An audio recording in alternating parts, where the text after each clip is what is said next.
founder of the historic Crab Orchard Museum was honored today for her work in helping the museum open its doors back in 1981. Our Robert Castillo was at today's celebration, and he brings us more on her impact. A portrait of the late Nellie Bundy can now be found inside of the historic Crab Orchard Museum.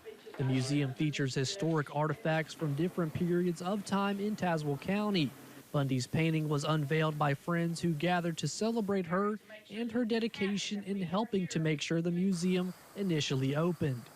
She worked with the county administrator, Bill Hankins, who was instrumental in getting some funding from the county to build the museum building initially. But it was Nellie that did all the coordination and the public relations that really got this museum started. Her portrait now sits beside a painting of Allen Higginbottom, the man who donated the land that the museum sits on. Bundy served as the curator for archaeological and historical matters in Tazewell County. She was the key. She was the key. Now, the people that helped her were also keys, but she was the glue that held everything together. Her portrait was painted by Princeton artist Richard Shrewsbury. He says he was recommended by a friend to paint the portrait. Shrewsbury adds that he used a small yearbook-sized photo as a reference, taking him around 2 weeks to complete the painting.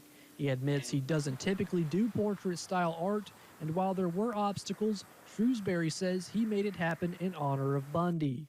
My personal work's a little bit looser, so at several points in this I wanted to quit, but I knew it wasn't what they wanted, so I really had to push myself to get that much detail. Those in attendance for the unveiling say Bundy was always honoring those around her for their help with the museum.